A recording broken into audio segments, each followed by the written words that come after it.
In today's video, I'm going to be showing you how to replace the rear shock absorber on a Mark II KA.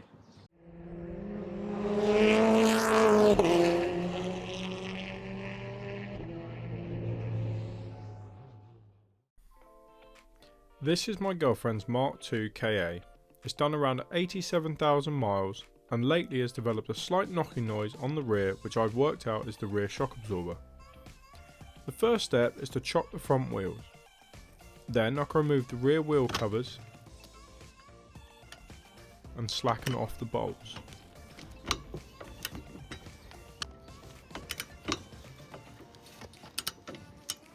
Jack the car up on the rear subframe cross member.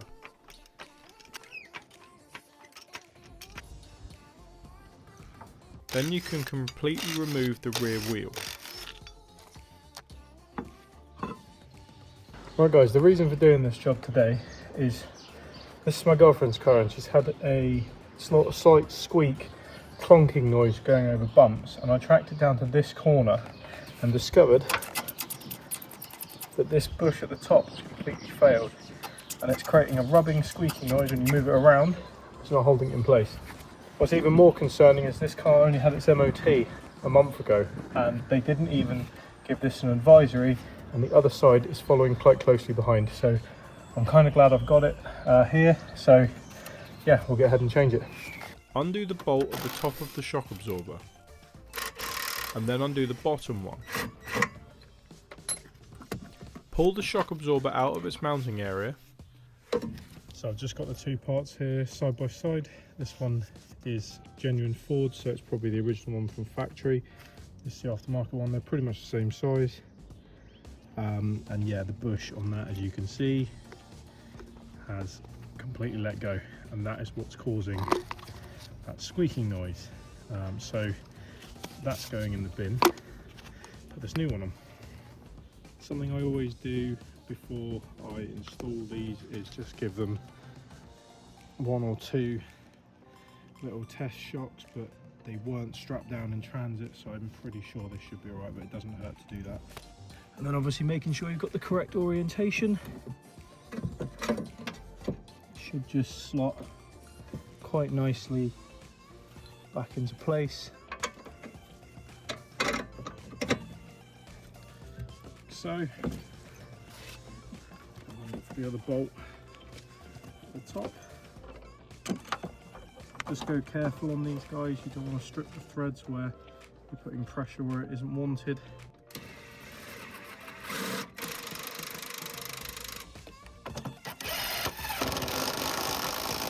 Once I've done up all the bolts, I can torque them down.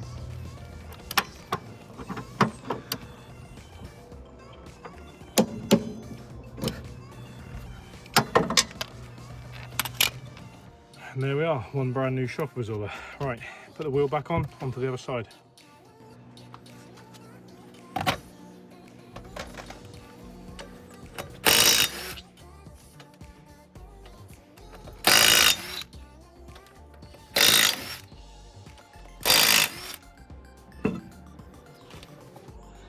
Just quickly guys, like I said, this side isn't as bad, but it is following quite closely behind.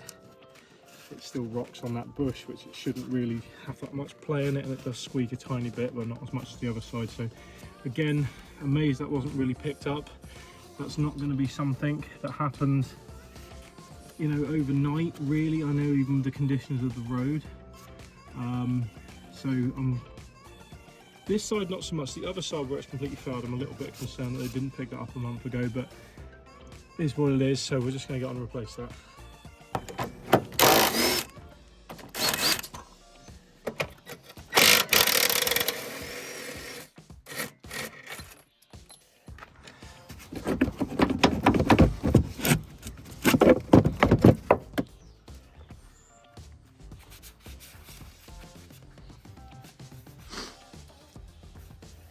Again guys, this is a genuine Ford one, so it's probably the original put in the factory.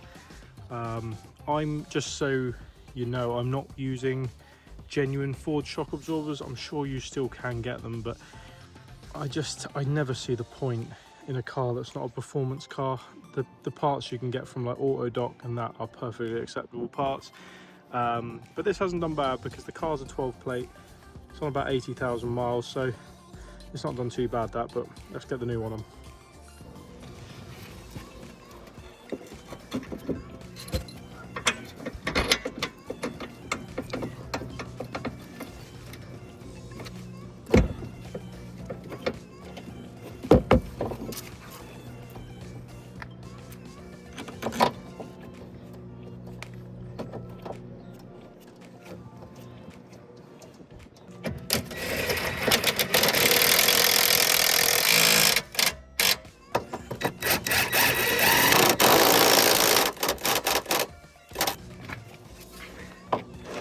Again, just make sure the bolts are taut down.